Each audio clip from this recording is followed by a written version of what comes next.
ನಮಸ್ಕಾರ ಸ್ನೇಹಿತರೆ. ಮಾತು ಆಡಿದ್ರೆ ಹೋಯ್ತು, ಮುತ್ತು ಒಡೆದ್ರೆ ಹೋಯ್ತು ಅನ್ನೋ ಗಾದೆ ಮಾತಿದೆ. ಅದು ಚನ್ನಪಟ್ಟಣಕ್ಕೆ ಹೊಂದಾಣಿಕೆಯಾಗತ್ತೆ. ಅಂತದ್ದೇನಾಯ್ತು ಚನ್ನಪಟ್ಟಣದಲ್ಲಿ? ರಾತ್ರೋರಾತ್ರಿ ರಿಸಲ್ಟ್ ಉಲ್ಟಾ ಆಗಿದ್ಯಾಕೆ?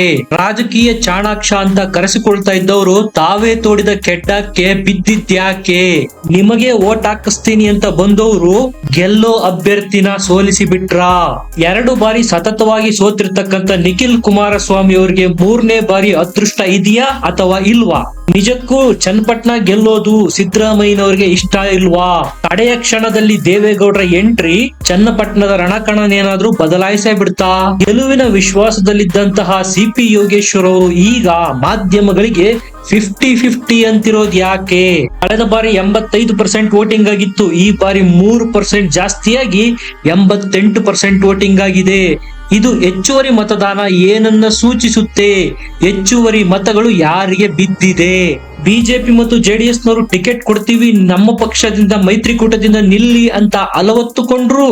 ಕ್ಯಾರೆ ಅನ್ನದೆ ಸೊಪ್ಪು ಹಾಕದೆ ಬಿಜೆಪಿ ಮತ್ತು ಜೆಡಿಎಸ್ ನ ತೊರೆದು ಕಾಂಗ್ರೆಸ್ ಸೇರಿದ ಸಿಪಿ ಯೋಗೇಶ್ವರ್ ಅವರಿಗೆ ಈಗ ಪಶ್ಚಾತ್ತಾಪ ಆಗ್ತಿರೋದು ಯಾಕೆ? ಒಟ್ಟಾರೆಯಾಗಿ ರಾತ್ರೋರಾತ್ರಿ ಚನ್ನಪಟ್ಟಣದ ರಣಕಣ ಯಾರ ಪರ ವಾಲಿದೆ? ಎಕ್ಸಿಟ್ ಪೋಲ್, ಮತಗಟ್ಟೆ ಸಮೀಕ್ಷೆ ಈಗ ಏನ್ ಹೇಳ್ತಾ ಇದೆ? ಎಲ್ಲದರ ಬಗ್ಗೆ ಮಾಹಿತಿ ಕೊಡ್ತೀನಿ. ಲೈಕ್ ಮಾಡಿ, ಚಾನೆಲ್ ನ ಸಬ್ಸ್ಕ್ರೈಬ್ ಮಾಡಿ. ಸ್ನೇಹಿತರೆ, ಅನ್ಎಕ್ಸ್ಪೆಕ್ಟೆಡ್ ಅನ್ನೋದಕ್ಕೆ ಚನ್ನಪಟ್ಟಣ ಚುನಾವಣೆನೇ ಒಂದು ಲಿವಿಂಗ್ ಎಕ್ಸಾಂಪಲ್. ನೀವೇ ನೋಡಿ, ಮೊನ್ನೆ ತನಕ ಚುನಾವಣೆಗೆ 2-3 ದಿವಸ ಬಾಕಿ ಇದೆ ಅನ್ನುವ ತನಕ ಸಿಪಿ ಯೋಗೇಶ್ವರ್ ಅವರು ಮುನ್ನಡೆಯಲ್ಲಿದ್ರು. ಆದ್ರೆ ದಿಢೀರ್ ಚಿತ್ರಣ ಬದಲಾಗಿದೆ. ರೊಟ್ಟಿ ತಿರುವಿ ಹಾಕಿದಂತೆ ಮತದಾರನ ಮನಸ್ಸು ಸಹ ಬದಲಾಗಿದೆ. ಅದಕ್ಕೆ ಕಾರಣ ಸಹ ಇದೆ. ಸ್ನೇಹಿತರೆ, ಎಕ್ಸಿಟ್ ಪೋಲ್ಗಳು ಹೇಳ್ತಾ ಇರೋದು ಈಗ ಸಿಪಿ ಯೋಗೇಶ್ವರ್ ಅವರು ಹಿನ್ನಡೆಯಲ್ಲಿದ್ದಾರೆ, ನಿಖಿಲ್ ಕುಮಾರಸ್ವಾಮಿ ಅವರು ಮುನ್ನೆಲೆಗೆ ಬಂದಿದ್ದಾರೆ. ಕಾಂಗ್ರೆಸ್ ಕಾರ್ಯಕರ್ತರು ಹೇಳ್ತಾ ಇದ್ದಾರೆ ಮಿರಾಕಲ್ ಆಗಿ ಸಿಪಿ ಯೋಗೇಶ್ವರ್ ಗೆಲ್ಬೇಕು, 1 ವೋಟಿಂದ ಆದ್ರೂ ನಿಖಿಲ್ ಕುಮಾರಸ್ವಾಮಿ ಅವರು ಗೆದ್ದೇ ಗೆಲ್ತಾರೆ. ಅದಕ್ಕೆ ಕಾರಣ ಕಾಂಗ್ರೆಸ್ ಮಾಡಿರ್ತಕ್ಕಂತ ತನ್ನದೇ ಆದ ತಪ್ಪುಗಳು ಅಂತ ಕಾಂಗ್ರೆಸ್ ಕಾರ್ಯಕರ್ತರೇ ಹೇಳ್ತಾ ಇದ್ದಾರೆ. ಎಕ್ಸಿಟ್ ಪೋಲ್, ಮತಗಟ್ಟೆ ಸಮೀಕ್ಷೆ ಸಹ ಇದನ್ನೇ ಹೇಳ್ತಾ ಇರೋದು. 1,05,000 ಒಕ್ಕಲಿಗ ಮತಗಳಿದಾವೆ ಚನ್ನಪಟ್ಟಣದಲ್ಲಿ. ಯಾವಾಗ ಜಮೀರ್ ಅಹಮದ್ ಖಾನ್ ಅವರು ಚುನಾವಣೆಗೆ 1-2 ದಿನ ಮುಂಚೆ ಹೀರೋ ತರ ಮುಸ್ಲಿಂ ಓಟ್ಗಳನ್ನೆಲ್ಲ ಸಿಪಿ ಯೋಗೇಶ್ವರ್ ಅವ್ರಿಗೆ ಹಾಕಿಸಿ ಬಿಡ್ತೀನಿ ಅನ್ನುವ ಹುಚ್ಚು ಧೈರ್ಯದಲ್ಲಿ ದೇವೇಗೌಡರ ಫ್ಯಾಮಿಲಿಯ ವಿರುದ್ಧ ವಾಗ್ದಾಳಿ ಮಾಡಿದ್ರು. ಖುದ್ದು ಎಚ್ ಡಿ ಕುಮಾರಸ್ವಾಮಿ ಅವರ ವಿರುದ್ಧ ವರ್ಣದ ವಿಚಾರ ಎತ್ತಿ ನೀನು ಕರಿಯಾ ಅಂತ ವಾಗ್ದಾಳಿ ಮಾಡಿದ್ದಿದೆಯಲ್ಲ, ಅದು ಒಕ್ಕಲಿಗ ಅಸ್ಮಿತೆಯನ್ನ ಕೆಣಕ್ತು. 1,05,000 ಸಾಲಿಡ್ ಆಗಿ ಒಕ್ಕಲಿಗ ಪೋಲರೈಸೇಷನ್ ಆಗಿದೆ ಈಗ ಚನ್ನಪಟ್ಟಣದಲ್ಲಿ. ಸ್ನೇಹಿತರೆ, ಕಳೆದ ಬಾರಿ ಚುನಾವಣೆಯಲ್ಲಿ ಸುಮಾರು 65-70 ಒಕ್ಕಲಿಗ ಮತಗಳು ಎಚ್ ಡಿ ಕುಮಾರಸ್ವಾಮಿ ಅವರಿಗೆ ಬಿದ್ದಿತ್ತು. ಬಿಜೆಪಿಯಿಂದ ಸಿಪಿ ಯೋಗೇಶ್ವರ್ ಸ್ಪರ್ಧೆ ಮಾಡಿದರೆ ಅವರನ್ನು ಸೋಲಿಸಬೇಕು ಅನ್ನೋ ಒಂದೇ ಒಂದು ಕಾರಣಕ್ಕಾಗಿ ಮುಸ್ಲಿಮರು ಎಚ್ ಡಿ ಕುಮಾರಸ್ವಾಮಿ ಅವರಿಗೆ ವೋಟ್ ಕೊಟ್ಟಿದ್ರು. 12,000 ಮತಗಳ ಅಂತರದಲ್ಲಿ ಎಚ್ ಡಿ ಕುಮಾರಸ್ವಾಮಿ ಅವರು ಗೆದ್ದಿದ್ರು. ಈಗ ಒಕ್ಕಲಿಗರ 1,05,000 ಮತಗಳಲ್ಲಿ ಆಲ್ಮೋಸ್ಟ್ ಆಲ್ 80-90% ಪೋಲರೈಸೇಷನ್ ಆಗಿದೆ. ಜಮೀರ್ನ ಹೇಳಿಕೆಯ ನಂತರ ಅದು ಸಾಲಿಡ್ ಆಗಿ ಈಗ ಎಚ್ ಡಿ ಕುಮಾರಸ್ವಾಮಿ ಅವರ ಪುತ್ರ ನಿಖಿಲ್ ಕುಮಾರಸ್ವಾಮಿ ಅವರಿಗೆ ಬಿದ್ದಿದೆ.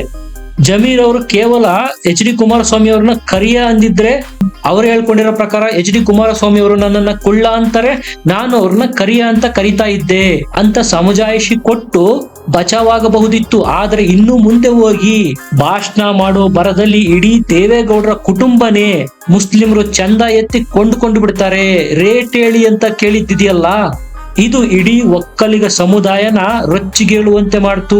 ನಾನು ಪ್ರಾರಂಭದಲ್ಲಿ ಹೇಳಿದೆ ನಿಮಗೆ, ವೋಟಿಂಗ್ ಪರ್ಸೆಂಟೇಜ್ 85-88ಕ್ಕೆ ಇನ್ಕ್ರೀಸ್ ಆಗಿದೆ ಅಂತ. ಈ 3% ಇನ್ಕ್ರೀಸ್ ಯಾಕಾಯ್ತು ಗೊತ್ತಾ? ಅದು ಯಾವ ಓಟ್ಗಳು ಗೊತ್ತಾ? ಅದು ಒಕ್ಕಲಿಗ ಓಟ್ಗಳು. ಸಾಲಿಡ್ ಆಗಿ ಒಕ್ಕಲಿಗರು ಮನೆಯಿಂದ ಹೊರಗೆ ಬಂದಿದ್ದಾರೆ, ನಿಖಿಲ್ ಕುಮಾರಸ್ವಾಮಿ ಅವರಿಗೆ ವೋಟ್ ಹಾಕಿದ್ದಾರೆ ಅಂತ ಸ್ಪಷ್ಟವಾಗಿ ಈಗ ಹೇಳೇ ಬಿಡ್ಬೋದು. ಡಿ ಕೆ ಸುರೇಶ್ ಅವರ ಹೇಳಿಕೆ ಏನು? ಈ ವಯಸ್ಸಿನಲ್ಲೂ ಸಹ ದೇವೇಗೌಡರು ಆಂಬುಲೆನ್ಸ್ ನಲ್ಲಿ ಬಂದು ನಿಖಿಲ್ ಕುಮಾರಸ್ವಾಮಿ ಅವರ ಪರ ಪ್ರಚಾರ ಮಾಡ್ತಾ ಇದ್ದಾರೆ ಅನ್ನೋ ಹೇಳಿಕೆ ಕೊಟ್ಟಿದ್ದು, ಇದು ಸಹ ಒಕ್ಕಲಿಗರನ್ನ ಕೆರಳಿಸ್ತು. ಯಾಕಂದ್ರೆ ದೇವೇಗೌಡರು ಒಕ್ಕಲಿಗ ಸಮುದಾಯದಲ್ಲಿ ಪ್ರಶ್ನಾತೀತ ನಾಯಕರು. ನಮ್ಮ ನಾಯಕನ ವಿರುದ್ಧನೇ ಈ ರೀತಿ ಮಾತಾಡಿದ್ರಲ್ಲ ಅನ್ನೋ ಸಿಟ್ಟು ಕೂಡ ಪರ್ಸೆಂಟೇಜ್ ಆಫ್ ವೋಟ್ ಜಾಸ್ತಿ ಆಗೋದಕ್ಕೆ ಕಾರಣ ಆಗಿದೆ. ಕಳೆದ 1 ವಾರ ಅಂತೂ ದೇವೇಗೌಡರು ಚನ್ನಪಟ್ಟಣದಲ್ಲಿ ಠಿಕಾಣೆ ಹೂಡಿದ್ರು. ಯಾಕಂದ್ರೆ ಇದು ಜೆಡಿಎಸ್ಗೆ ಅಸ್ತಿತ್ವದ ಪ್ರಶ್ನೆ. ಅದು ಸಹ ವರ್ಕೌಟ್ ಆಗಿದೆ. ಸ್ನೇಹಿತರೆ, ಇಲ್ಲಿ ನಿಖಿಲ್ ಕುಮಾರಸ್ವಾಮಿ ಅವರ ಕಣ್ಣೀರು ಸಹ ವರ್ಕೌಟ್ ಆಗಿದೆ 2 ಬಾರಿ. ಈಗ ಆಲ್ರೆಡಿ ಲೋಕಸಭೆಯಲ್ಲಿ ಒಮ್ಮೆ, ರಾಮನಗರದಲ್ಲೊಮ್ಮೆ ವಿಧಾನಸಭೆಯಲ್ಲಿ ಸೋತಿದ್ದಾರೆ.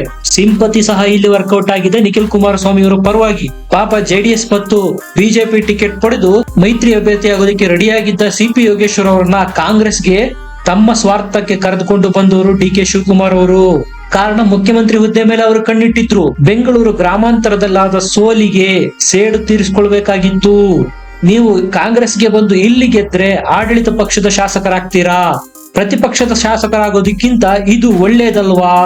ನಾನು ಮುಖ್ಯಮಂತ್ರಿ ಆದ್ರೆ ನಿಮ್ಮ ಅದೃಷ್ಟ ಕುಲಾಯಿಸಿ ಮಂತ್ರಿ ಸಹ ಆಗಬಹುದು ಅನ್ನುವ ಆಮಿಷಗಳನ್ನು ಒಡ್ಡಿ ಸಿಪಿ ಯೋಗೇಶ್ವರ್ ಅವರ ತಲೆ ತಿಕ್ಕಿದ್ರು.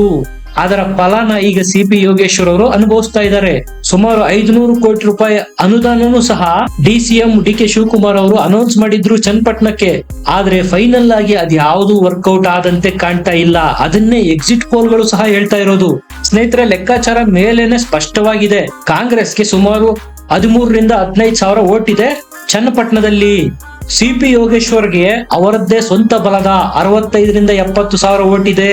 ಜಮೀರ್ ಅಹಮದ್ ಅವರು ಈ ಸ್ಟೇಟ್ಮೆಂಟ್ ಕೊಡ್ಲಿಲ್ಲ ಅಂದಿದ್ರೆ ಸಿಪಿ ಯೋಗೇಶ್ವರ್ ಅವರು ಮತ್ತು ಕಾಂಗ್ರೆಸ್ ಪಕ್ಷದ ಓಟ್ಗಳು ಮತ್ತು ಮುಸ್ಲಿಮರ ಓಟು 3 ಸೇರಿ ಆರಾಮಾಗಿ ಗೆದ್ದು ಬಿಡ್ತಾ ಇದ್ರು ಸಿಪಿವೈ.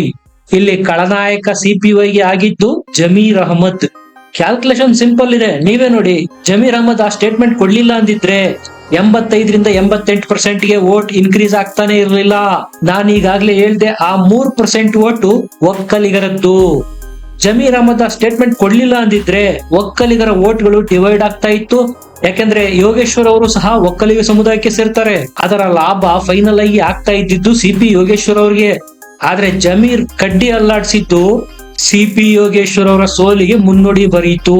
ಸ್ನೇಹಿತರೆ, ಕಳೆದ ಬಾರಿ 2023ರ ವಿಧಾನಸಭಾ ಚುನಾವಣಾ ಎಲೆಕ್ಷನ್ ಆದ್ಮೇಲೆ ಇದೇ ರೀತಿ ಪತ್ರಿಕಾಗೋಷ್ಠಿ ಮಾಡಿದ್ರು ಯಾರು, ಸಿಪಿ ಯೋಗೇಶ್ವರ್ ಅವರು. ಆಗ ಹೇಳಿದ್ರು, ನಾನು ಸೋಲ್ತೇನೆ, ಎಚ್ ಡಿ ಕುಮಾರಸ್ವಾಮಿ ಅವರ ಕೈ ಮೇಲಾಗಿದೆ ಅಂತ. ಅದರಂತೆ ಚುನಾವಣಾ ರಿಸಲ್ಟ್ ಸಹ ಬಂದಾಗ ಎಚ್ ಡಿ ಕುಮಾರಸ್ವಾಮಿ ಅವರು ಗೆದ್ದಿದ್ರು, ಸಿಪಿವೈ ಸೋತಿದ್ರು.